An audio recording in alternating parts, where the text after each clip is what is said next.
This is Seewing Yee. My guest host once again is Mr. Richard Advani, a real estate investment loan agent who does loans in all 50 states. He's been doing it for a very long time. And we have great things to talk about. Welcome, Richard Advani. We can talk about very briefly.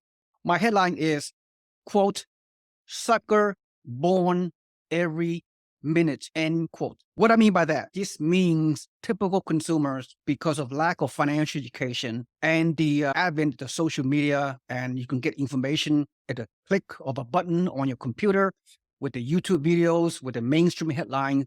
There's a sucker born every minute because there's so many uninformed and uneducated consumers who wants to buy a primary home, who wants to buy rental properties in the past few years, especially in the past 4 months, their American dreams is being destroyed. Their American dreams are being destroyed by who? By those YouTube crash porn videos. These clickbait, doom and gloom videos of YouTubers out there. They are the destroyer of American dreams, and they prey on your fears.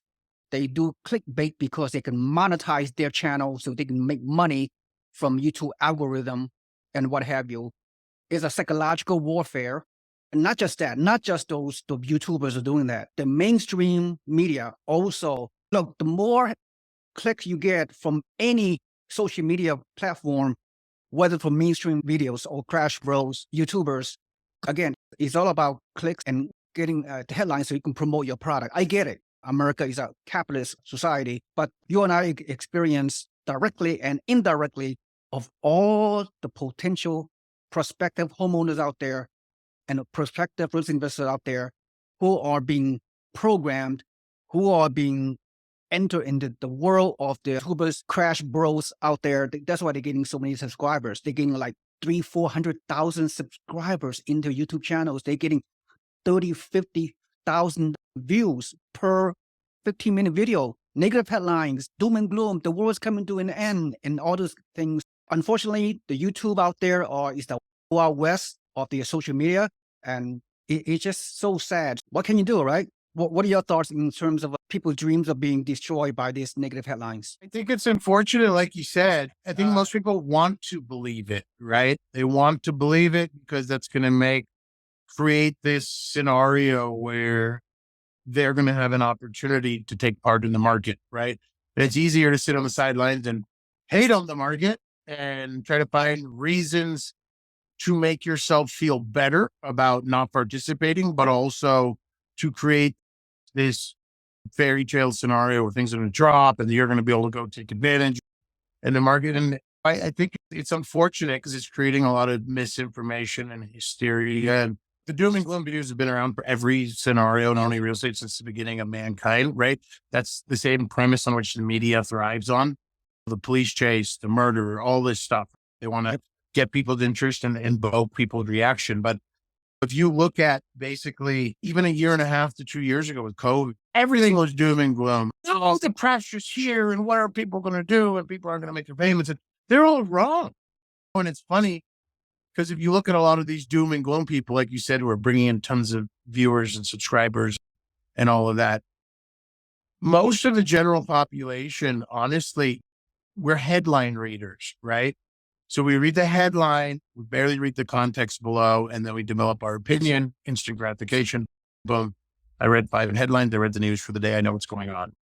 It's almost the same thing when you're looking at these guys' YouTube doom and glooms. Do yourself a favor. Scroll down to their videos. A lot of them take out their old videos, right? Scroll down at their videos, and what you'll see is a year ago, 2 years ago, 3 years ago, sometimes 7 years ago, you'll see they had videos bringing the same doom and gloom. But what's happened? The opposite, right? So if you stick your head, well, do it for 15, 20 years, yeah, at some point you're going to be right. Most of these guys have been proven wrong. And that data, and to show that they're proven wrong and they're full of it, is just a couple scrolls away, right?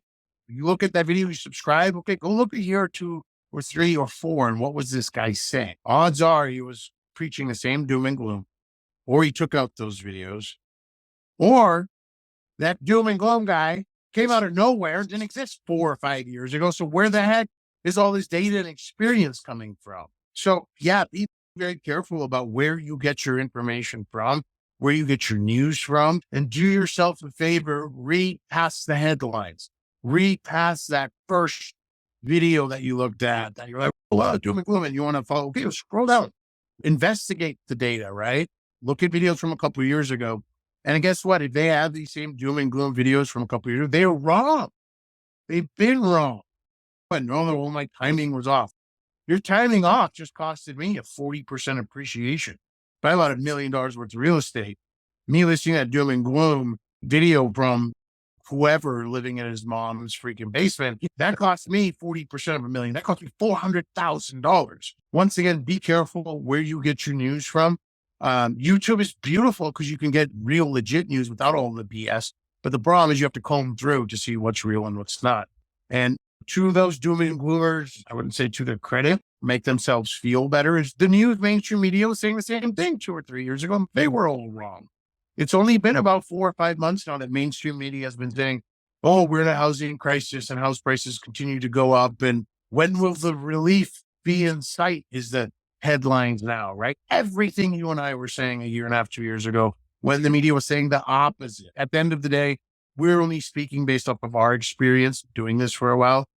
Hey, look, we may be wrong, right? Maybe things plummet next year. I'd be very surprised because all the data is pointing to the opposite, and it's proven itself again and once again. Supply and demand. If I have 10 lollipops and I have 50 people wanting to buy a lollipop, guess what? Those are going to be expensive lollipops. And sorry, America, we're 7 million lollipops short right now, right? With $20 million people trying to buy these 7 million lollipops. And guess what?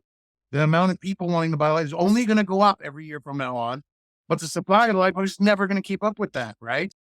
10 years from now, we're probably going to be 20 million short on homes. I mean, if you guys can look at the basics, there's cities and counties across the country right now that are allowing you to build the tiny homes in your backyard to help with the housing crisis, right? You know how hard it is to get a permit to build an in-law unit anywhere, right? Before, impossible. Now they're saying, please do it. Please do it. We'll incentivize it. That's how bad the housing crisis is. So tell me house prices are going down next year. Tell me they're going to go down in the next couple of years. And I'll tell you, you're nuts. Based on what? And then some people like, if the economy crashes and people start losing jobs, and then of course that's going to affect everything, right? Look, if we as a country go insolvent and we don't pay our debt, everything, your real estate's crushed. My guess, so is everything else. We have bigger problems at that point, right? If we're as a country insolvent on our debt, or if there's a major recession, I'll tell you now, it's not going to be real estate driven, right? We're sitting on more equity than we ever had, right? It's not like 2007 where you had a heartbeat to get a loan. Everyone bought homes with no money down. Everyone's maxed out on their financing, right? So most of the country right now, if they lose their job and they can't make their mortgage payments, maybe they'll sell because they probably have a couple $100,000 equity. Yeah, get off the doom and gloom. Stop watching all those nonsense videos. Educate yourself with real data. And the realest data there is very to understand. Supply and demand, right? You don't need a PhD to understand that. Think of the lollipop example and get out there and do something.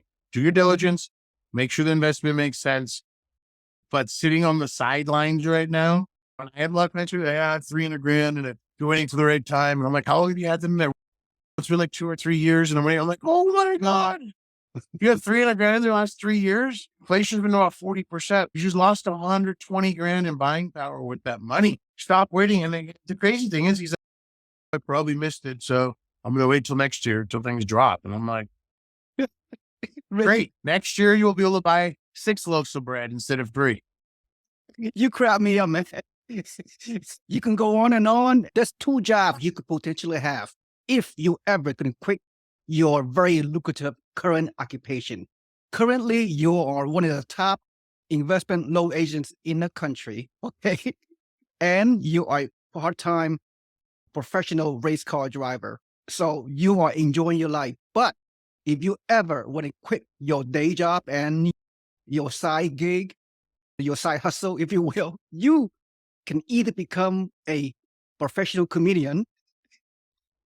I'm laughing like heck. Is that because I'm funny looking?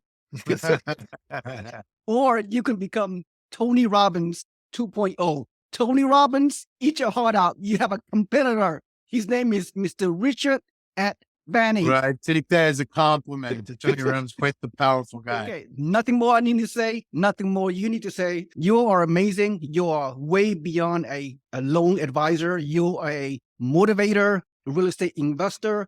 You and I have helped thousands of real estate investors to buy great properties long-term to create generational wealth. That's our passion. We will continue to use our buying system, buying out of state, buying turnkey, have professional property management, buying in good, affordable markets, and mainly in the South and Southeast. Take advantage of all the great incentives that the builders are giving us, 4.99%, which is absolutely amazing. This is an eighth wonder of the world. For people that are not taking advantage of this unique opportunity in times of crisis, then 5 years from now, if you do not do anything, if you continue to sit on the sideline 5 years, 10 years from now, you're going to look back in today and you're going to say, you should have, could have, would have, a whole bunch of regrets. This is a vicious cycle, Richard. 10 years ago, we're seeing the same thing, right? This interesting thing, the sad thing is most of the people listening are going to do what they've always done. They're going to be, oh, no, not a good time. And they're going to follow the crowd when they go to buy and they're going to miss out, which is why there's opportunities still out there. You say there's people ask me, you say there's so few homes and there's so many buyers, then why is there still opportunity out? How is there still opportunity? How are you telling me I can go and buy a piece of property? That's because most people live in fear. And most people follow the crowds. That's why the opportunity still exists. And those that are ready and willing to take action and stop being fearful are the ones that will come out on top. And like I said earlier, look at the two big things, right? Run the opposite direction of the crowd, right? Crowd are all like, oh no, I'm no way. And the other is be fearful and greedy, be greedy when other people are fearful. And right now people are fearful for no reason, right? Other than mass hysteria, but they're fearful. Okay, now's the time, be greedy. Because once again, 12 months from now, rates will be lower and there'll be 1,000 people trying to buy homes and values are going to go up and everyone's like, oh, what happened? I thought things were cooling. And it's funny. Most you out there, to be unfortunate and be real about it, aren't going to take action still, which is great because then there's opportunity left for the rest of us. But I want each of you to take action and go try to do it and be successful at it. Don't worry. We won't lose sleep. We'll just take those opportunities for ourselves. And when I say ourselves, the people that are actively doing it. Nothing more than needs to be said. Powerful, inspirational, and the message we just talked about, if it doesn't resonate with you, I don't know what will. That's the way it is. We have a nation of have and have nots. So you choose which side of the equation you want to be on. That's it. All right, Mr. Richard Advani, thank you so much for your participation once again and taking time out of your day. This is Seewing Yee. Thank you for watching, everyone. We will see you next time. Have a nice day. Bye-bye.